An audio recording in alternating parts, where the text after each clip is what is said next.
It is Tuesday, July 12th, and you're listening to another edition of the 24/7 Sports Football Recruiting Podcast. My name is Blair Angulo. Thank you so much for tuning in. I hope everyone had an amazing weekend as we continue to kick off our Summer Slump Series, looking at some programs that have some ground to make up in the composite team recruiting rankings as the summer continues. We've got Bryce Marich from the Michigan Insider on the line to break down the Wolverines, who right now are sitting at number 45 nationally in the composite team rankings, but have some momentum with a couple big four-star additions in the last week and are starting to get the wheels turning. Now, Bryce, full disclosure, we had Florida Blake Alderman from the Gator site on the 24/7 Sports Network, the Swamp 24/7. They picked up 4 big-time commitments. They are now inside the top 20 in the composite. To kick off the Summer Slump Series, we got Michigan on, so get ready for your phone to blow up. You're going to get some commitments coming your way. Yeah, maybe you guys are the good luck charm. We'll see what happens. But like you mentioned, they've picked up the ball. It's gotten rolling a little. They've picked up a couple 4-star commits. The class is slowly but surely going in the right direction.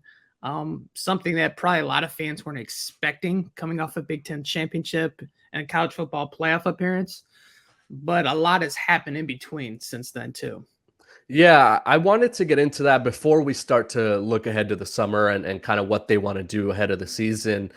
You would expect a Michigan, right, coming off of its big season, getting to the playoff, winning the Big Ten, getting over that Ohio State hump that has been, I guess, a thorn on Jim Harbaugh's side throughout his tenure in Ann Arbor. And we haven't seen that pay off on the recruiting trail. What's been the biggest maybe miscue, or what's been the hindrance for the Wolverines in this 2023 recruiting cycle? So when you look at their 2022 class, they finished extremely strong. I think they're one of the biggest winners by 24/7's team, 24/7 Sports team ranked as one of the biggest winners of signing day because they landed 4-star wideout Darius Clemens. They flipped Oklahoma defensive lineman Derek Moore, who's again a top 247 prospect. So they finished strong, especially, and then they were building some of the momentum in the 2023 class. But then you had Jim Harbaugh have that public flirtation with NFL, which was very wide open.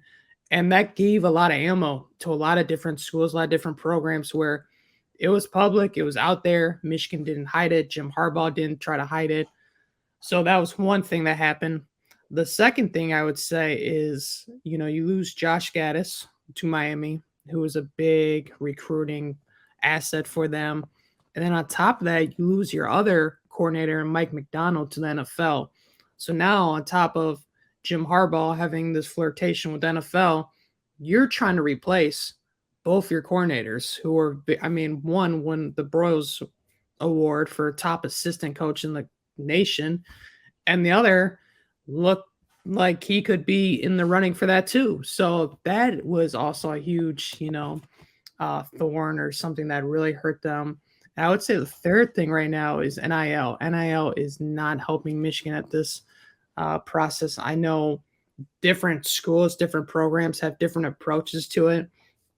Michigan's more of the once you get here and let's see what you do. And let's say you do have success, you are going to be paid well. Things are going to go right in your direction for that. But a lot of other schools aren't doing that. They're not waiting to see what you do once you get to college. They're acting at it right away as we speak. So that also is affecting, I think, the recruiting process, especially this cycle. But like you said, they are Michigan. They did just win the Big Ten. There is still momentum. And you are seeing guys still look at Michigan, still highly consider them, and still pick Michigan at the end of the day. So we're going to see where things go. But right now, this is definitely a slower start than I think anyone would have anticipated coming off a season like they had.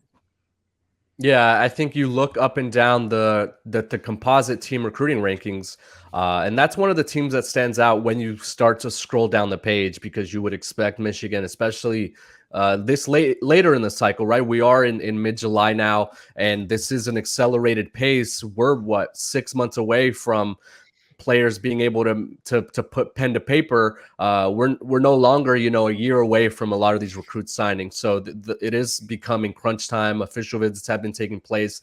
The season's right around the corner, and I know a lot of prospects will be hitting the road to continue to assess their options. The stability with Jim Harbaugh seems to be one of those things, right? That I think recruits wonder, is he going to be my head coach when I get to Ann Arbor? Is he going to coach me all 4 years?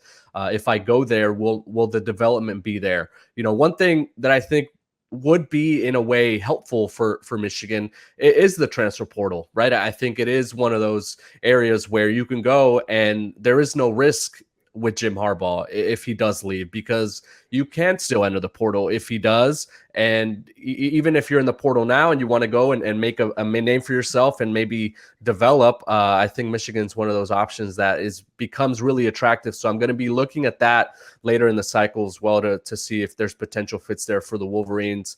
In terms of this class specifically in the 2023 group, one glaring miss so far, at least, has been Dante Moore not sticking with, being able to play his ball there in his home state of Michigan. He's from Detroit. He's headed out to Oregon, announced his commitment to the Ducks on Friday. And this was a pivotal year for Michigan at the quarterback spot. And now it's become even more glaring with a huge miss in the 2024 cycle as well. Yeah, so you mentioned Dante Moore. This is a kid that Michigan had all their eggs in that basket. I mean, they didn't offer any other quarterback this cycle. On top of this is a kid they offered in middle school as a 7th grader. So Michigan has been in this recruitment the longest of anyone. And then you see him go to Oregon, who has a first-year head coach, and they're able to pluck him away. So that's a big miss. And that would have been, I mean, you talk about a headliner, a head turner, a guy that, he commits. Next thing you know, you're seeing 5 stars, you're seeing 4 stars, you're seeing other top prospects look at Michigan and kind of wonder, hey, what do they got going on over there? And so that was one where I think Michigan did as much as they could, but in the end, I think there's other factors that obviously played a role there. And then you mentioned the 2024 class, CJ Carr. Michigan had connections with Dante Moore, but you're not going to have as many connections or as strong of connections as you're having with CJ Carr, who's the grandson of former legendary head coach Lloyd Carr at Michigan. So he decided to go to Notre Dame, which was a double blow. That was a left to a right. That definitely hurt. But Michigan at the same time, they're still recruiting other prospects, especially in that cycle. And one is 5-star quarterback Jaden Davis from Providence Day in North Carolina, a school that Michigan has offered, I feel like, half the roster. And so they're very familiar with prospects there. They actually had a lot of those guys up on campus. They're going to be having their big recruiting event, the barbecue at the Big House, in late July this month. And he's expected to be there. So if you could pull him in, I know the hope is obviously let's get him in the fold sooner than later and then kind of get that class going. But if you can get him in, that's going to attract prospects not only for his class, but this one currently going on as well. So that'd be a double win. But yeah, that's a tough pill to swallow when you lose not one, but 2 quarterbacks right in your own backyard. Both have strong ties to the program and people inside the program. And one goes across the country that has a first-year head coach, and the other one goes to a rival school who has, again, a first-year head coach. But yeah, I mean, you speak to a lot of these recruits, Bryce, and you speak to their coaches and their trainers and their parents, and I know you're well connected with that fan base as well.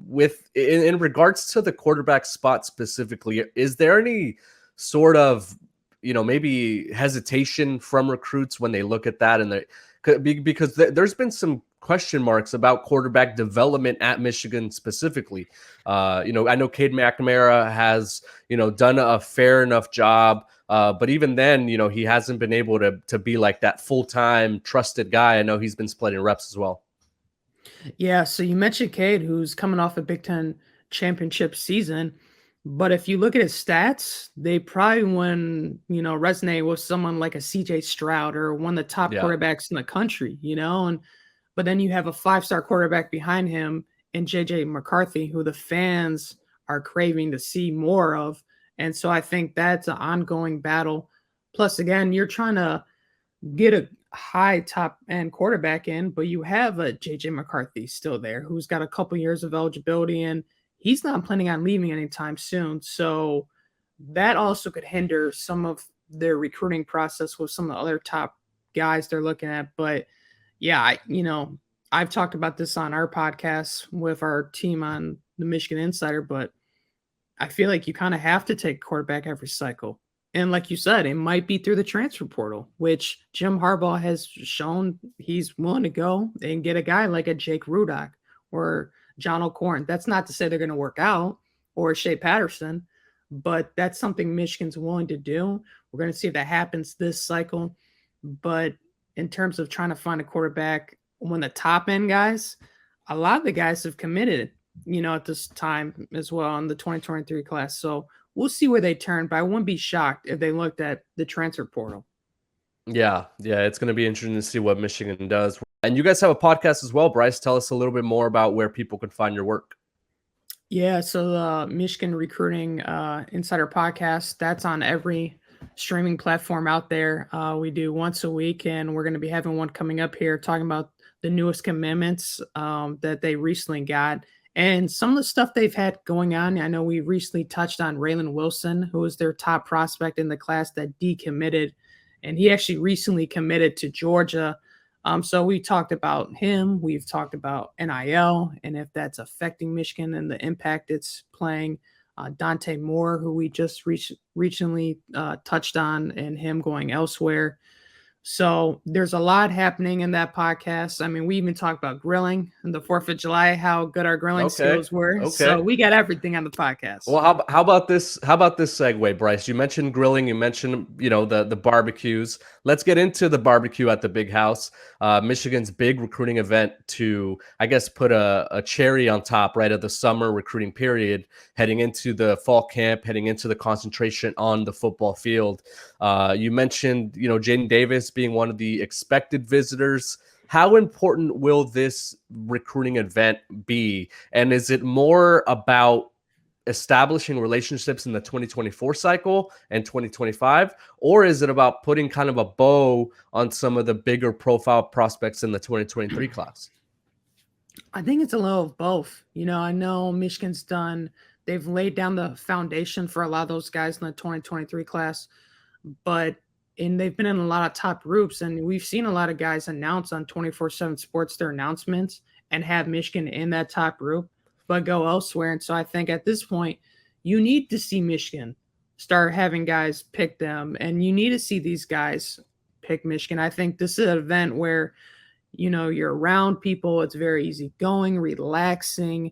It's not a bunch of recruiting spiel, a lot of talk like there is. It's simply coming out, eating, meeting the coaches, getting that FaceTime one-on-one quality time experience with them, seeing the campus, and seeing everything in a different light. I know a lot of prospects come up for game days in Michigan, and sometimes the weather's not always the greatest.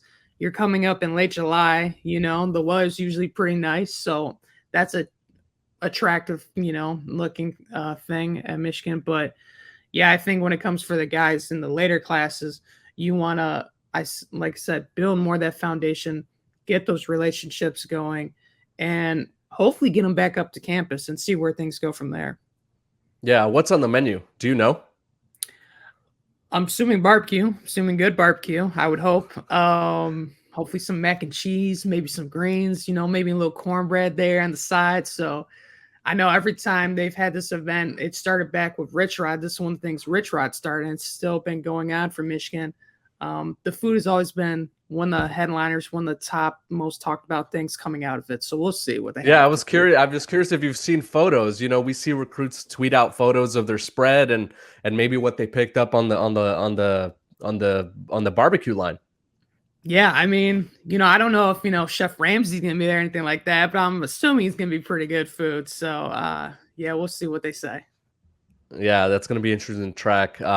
Before we go, Bryce, did want to mention or did want to get into maybe some other topics in terms of needs in this recruiting class for Michigan. We mentioned the big miss at quarterback, but is there any other glaring thing that you see that Michigan needs heading into the season or anything they need to wrap up?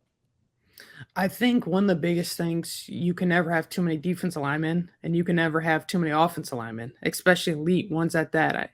When you see some of those top schools, especially the ones that are always in the playoffs, like Alabama or Clemson or Oklahoma or Ohio State, what's the common factor with all of them? The common denominator of all of them?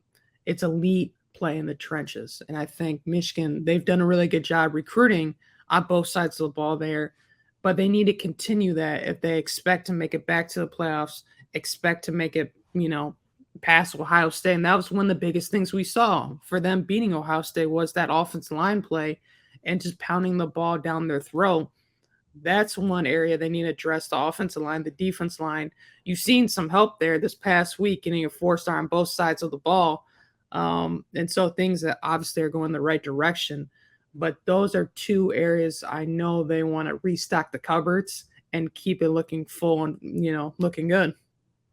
Yeah, it's going to be interesting to see what Michigan does. Number 45 nationally right now in the composite team recruiting rankings, only 10 commitments, but starting to pick up some steam. We mentioned it already within the last week. 2 4-star prospects have come off the board to the Wolverines. Bryce, thank you so much for joining us.